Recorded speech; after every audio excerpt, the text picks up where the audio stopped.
Hey guys, thanks for checking out my video. I'm gonna try to make this quick because I want to get back to blasting, but I told you guys I'd make an update video. So this is what I'm gonna go over real quick. I'm just gonna talk about where my build is at, the tree and the gear. I'm gonna show you an eater, when I killed eater, what that looked like, and a quick map showcase. Talk about why I think this is a great league start for me, where to go next in the build, answer a few questions that I've heard, concerns about the build and how it works and what might not be working. And then a couple more videos of what the build's doing and what it looks like, and then talk about what I think about Crucible. So here we go, let's get started. So build overview. This is my build. I got to level 90 so far. This is my weapon right now. It's really bad. It's just an essence with crit, and then I crafted fizz on it. I've been using all the essences I find to try to get a better claw. I haven't bought any claws at all.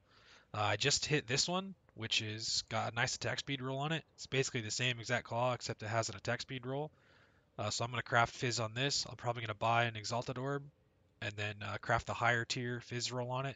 I actually already did that on another claw, this one right here, but then I was going to transfer the Crucible tree from this one, or try to. Uh, and then before I got the chance to do that, I hit this one. So now I'm going to try to transfer my Crucible tree to this one. And the Crucible tree I have has base crit and little fire damage, which is really weak, but base crit's really, really strong. So I'm going to try to do one of these things and see if I can get base crit onto this one. This will be a claw that will last for a really long time, I think. Uh, so yeah, that's going to be the weapon. I got the heat shiver on day one. I got lucky on day one because I bought it like on hour 6 for like 6 chaos, I think. Now they're like 50 chaos. So this is just an example of like getting to maps really fast and buying items quickly on day one can make a big difference because you might end up paying 10 times less for something. I don't have Yoke yet, but Carnage Heart is actually just a great replacement item because it gives you all your attributes you need and it has solid resists. The physical leech does nothing because you don't do physical damage. So just generic attack damage, or excuse me, attack leech works like this right here. This is just attack leech, right? But this is physical, so that doesn't work, so that's useless. But it has a little bit of damage while leeching, which helps when we are leeching. Uh, so yeah, good stand-in item. I went ahead and put that cheap anoint on it because I found the oils from the blights I've done myself. Uh, Here's a shield I'm using. Got a nice suppression roll. I think I used a lightning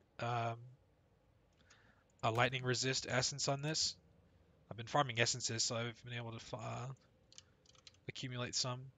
Was it this one? Yeah, I think I used one of these on just a random shield and I hit this high suppression roll. So I crafted the attack speed and I've been using this. That's been working. Here's my 6 link. I bought this base for 40C, I think. And then rolled the colors, which was kind of a pain in the ass, but eventually I hit the right colors. And then I got really lucky. I hit the Fortify implicit. I only had like I think maybe I've had 10 of these the whole league, and I hit it on like the seventh or eighth one. And then the other one, flash charge one, is kind of bad, but I haven't. I'm not gonna waste any more on this because I'm trying to save them to roll +1 strike. So anyway, I used a doubt essence on this also, and hit the suppression, and so just crafted the evasion. It's got 2200 evasion. It's really strong. That's pushing my evasion up into with no flasks 73, with flasks up to 80. It's actually 84. I'll explain that why that is later. Uh, but yeah, so really decent starter chest. This will last me for a long time. My rings are both pretty bad. I bought this ring for like 5C, I think, earlier today, just to give me some more strength so I could level up my totems a little more. And then it's got good resists and damage. Throw the life on it. Decent ring. This ring, same story. Uh, Damage life, craft the damage on it.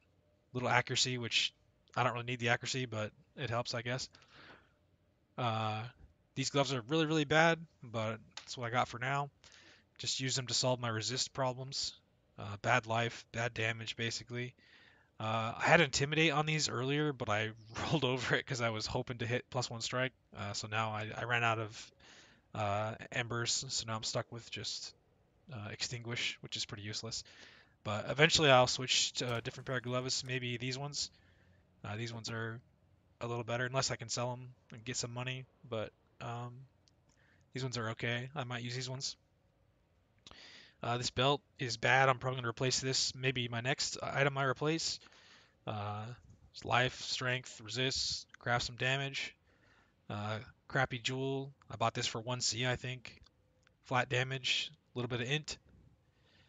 Boots, a little suppression, life, movement speed, little strength. Flasks, I got an ignite one, and then crit, attack, speed, evasion. These are the flasks that you want. And yeah, that's about it for the gear, I guess. I'm not using any jewels on the tree yet, so there's no gear on the tree. This tree is exactly what I showed in the POB from the day one POB I made, except for this power charge. I took that instead of this. Uh, Other than that, it's exactly the same. Both accuracy masteries. I think I can drop this one actually because I got that accuracy roll on this ring right here, but I just kept it for now. So yeah, that's the tree. With both of these reservation wheels here, I have um, just enough mana to use level 2 precision, which I probably don't need that either, but I'll keep it for the crit anyway. And then I can cast everything I need. I also took this mastery, the skills cost life one. I think this one's actually really nice because there's a lot of times when I didn't have this when I was attacking, and then, like if you miss something or like if a mob moves or if it dies and then you hit once or twice more, you'll run out of mana and then you'll try to frost blink and you won't have any mana. And then you'll have to just run, or you'll get like stuck and it'll feel really shitty. So if you take this, it will help because you'll find yourself like out of mana almost never once I switch to this. So that feels really good. I think that's the only thing different from the other POB that I posted the other day. The rest of it. Oh, and this too, I think. I think on the other one I had suppress chance lucky on this one, but since I managed to roll like pretty good suppression rolls on my items, I got to 100% suppression. So I don't need the lucky roll. You can change it to prevent +3. So now I have 56% suppression total with this node plus the mastery. So 100% suppression, 56 prevented. That's pretty good. Resistor capped. Got a tiny bit of chaos res. Uh, 80+% evasion with fortify. So yeah, the defenses are feeling pretty solid. I'll show you how they look later on. So yeah, that's the build and the tree. That's pretty much the overview. I finished. Oops. I got to Eater and Exarch just earlier today. Killed both of them. Killed them myself. I didn't have to call in a carry or anything. I'm up to 94. Done some T16s. I did one Conqueror. I killed Drox. I'll show you that. And then, yeah. So I'll show you a little video here of what it looked like when I killed Eater. Let me mute this. So you see, I had a concern that I wasn't going to be able to freeze Eater. Um, But you can see I actually did because my Trinity is fully procced here. Like this wouldn't be proccing if I wasn't freezing him, because Heat Shiver is the only source of fire damage I have that's going to proc this Trinity. So yeah, I was able to kill Eater. You can see the damage there is pretty good. I mean, he's not melting, but he's dying. And so I was able to kill him without dying at all. There was a couple moments where he wasn't frozen, like when my um, elusive ticked down a lot. But like even right here, you can see like even when my elusive was like less than half, I was still able to freeze him in proc Trinity. So yeah, damage was solid. Killed Eater, no problem. The quest version, obviously, that's really easy. Okay, and then I'll show you what a map looks like here. This was a T15 corrupted underground river, and I'm not gonna play this entire thing, but you can just kind of see the bits and pieces of it here. Not dying. Um, Everything's dying pretty quick. Some magic monsters and rares will survive like a couple hits. Skipping Crucible right now because I think it sucks.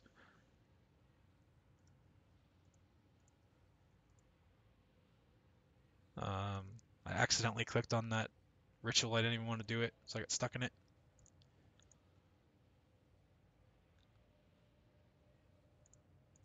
So yeah, clear's good. And then here's the boss.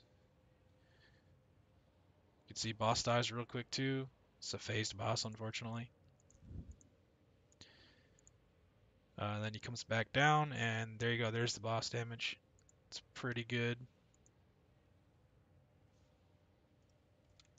All right, so there's that map done. I think this Leaf Start was amazing. I had a great time. I think this build is very successful. I'm going to show you my POB versus the POB that I made for League Start. So this was the day one POB that I posted in the video. And this was all just like generic, super basic stuff in the gear. And I compare that to my POB here of my actual character, the one that I just showed you. And you can see that I hit all the defense check marks. Plus I had about 500k more damage than on the one that I made, and this is also still without yoke. So once I get yoke, this is going to go up another like 30% more damage with shock. So yeah, basically I think this League Start was great. Leveling felt awesome. The new um, attack mastery with the strike right here, like this made leveling so dang easy, and everything just melted. Uh, and then once I got to maps, it basically never slowed down.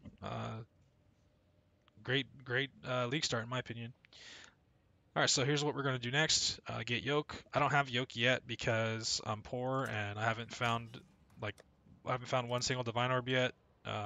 Don't have the sea yet to buy one.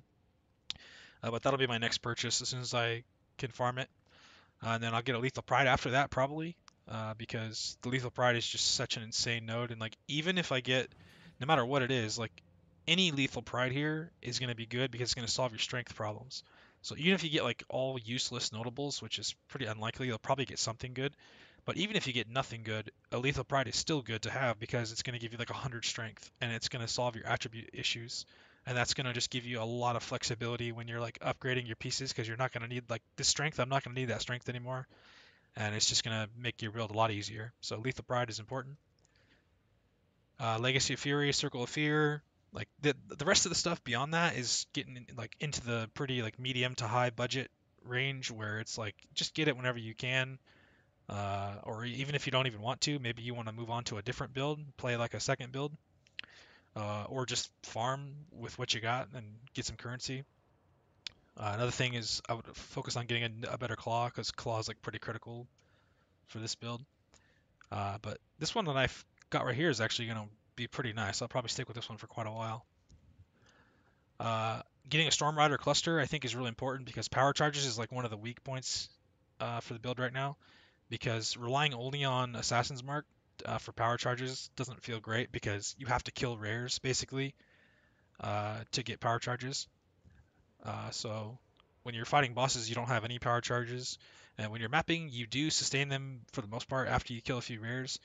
But it can feel bad.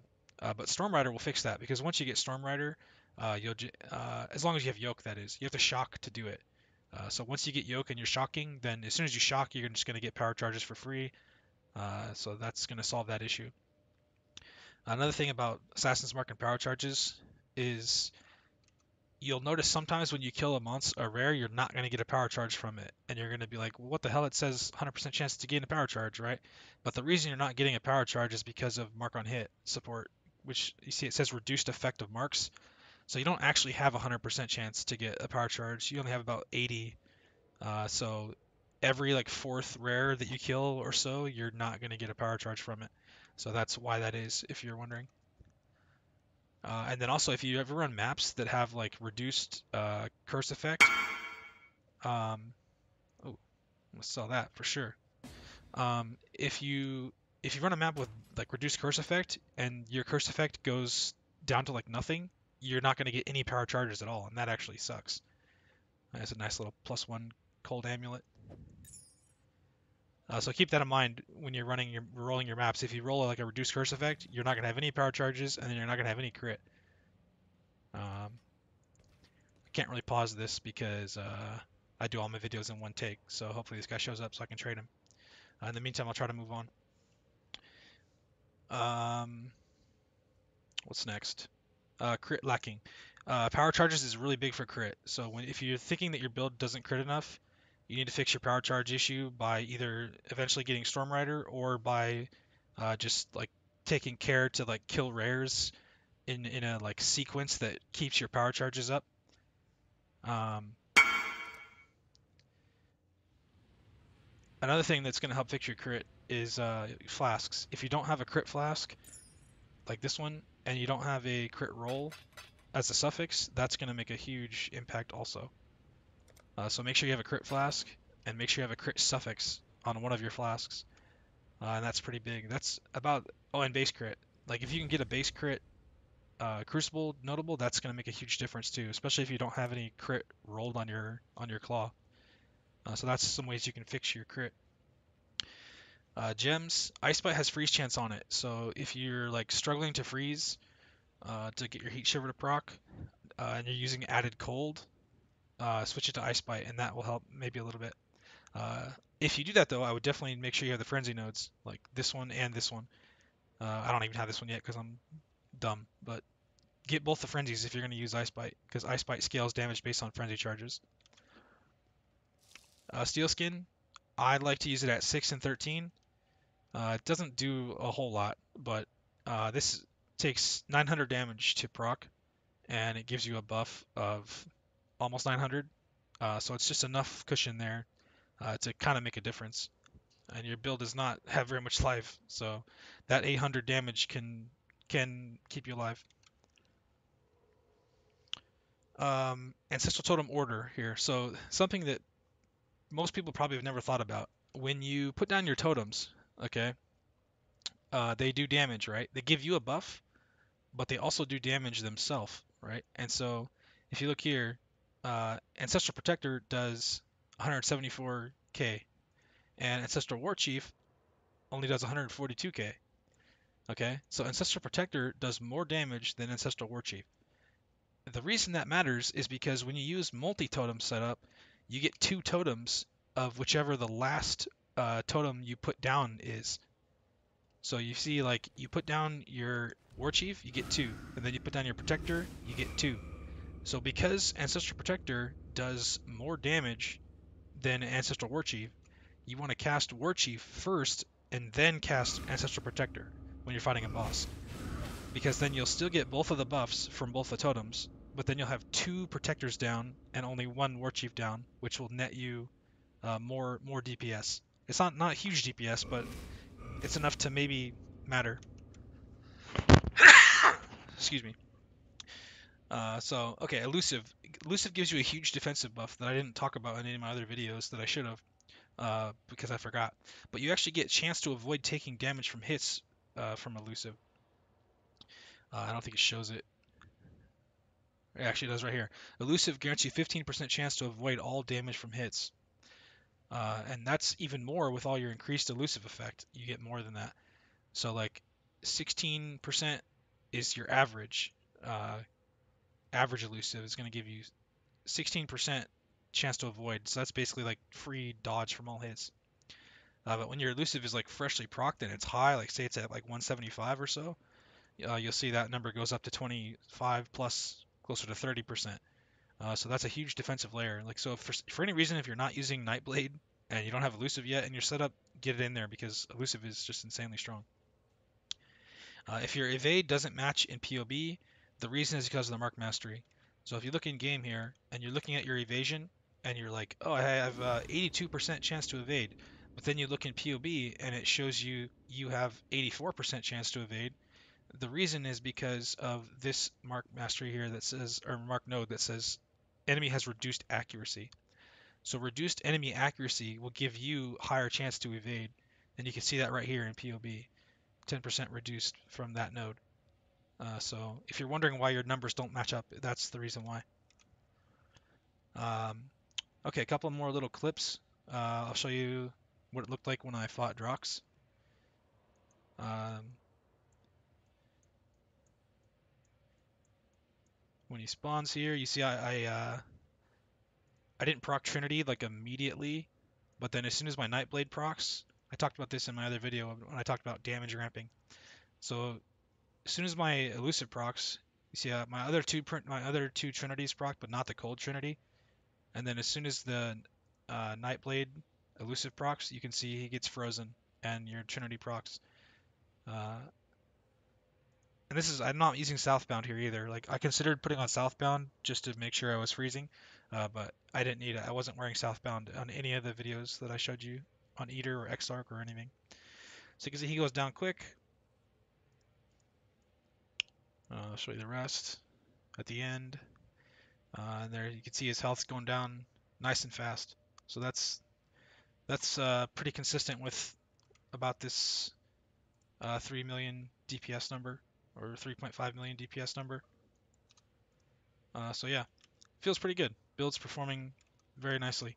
One more thing I want to show you is this like example of, oh yeah, Essence T16. I'll show you this clip here too. This is a T16 map where I corrupted this essence, got 5 essences. Essences are really, really scary if you get like a big one like this. But even this one, I was able to kill it like pretty easily, pretty fast. Essences are like harder than bosses most of the time. But you can see, as long as you like blink around, don't stand still, uh, you can even do essences, which can be very, very difficult. So yeah, 83 T16 map. With 45% more life too, by the way. And then one more example that I wanted to show was this example of Leech.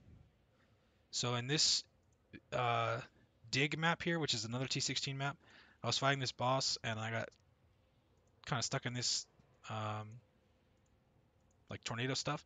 And you can see like I was like panicking. My life went almost all the way down. I had no life flasks. And then so watch here, like I'm on the verge of death, right? Like I'm dead instantly here. But then you can see this is the power of Leech. This is why I'm showing you this. So watch how fast life goes up just by hitting the boss like a couple times. And then this burst in life that you see, like this is Leech, this is just normal Leech, normal Leech, normal Leech, and then when the boss dies, you're gonna see like a huge jump here, like right there. You see that? That's from Polymath. So Polymath from your Ascendancy gives you that recovery too, which Leech plus Polymath, the recovery on this build is just insane. So yeah, I just want to show you that too. That's about it for the build. I think Crucible, I think the mechanic sucks. I don't really like it. Hopefully it'll grow on me as the league goes on, and maybe they'll improve it a little bit. But I think the monsters are like insanely hard. They're like as hard as 100% Delirious monsters, and they drop no loot. And the Crucible trees kind of feel underwhelming. But I haven't done a lot of like combining and stuff, so like I said, hopefully it grows on me. But yeah, that's about it for this video. I'll be posting another one maybe in a few more days, but uh, you can just refer to the POB from my guide video if you want to see like the end game, like fully end game version of this. So yeah, that's about it. Like I said, thanks for watching, guys. Good luck. Hope you're having fun. Later.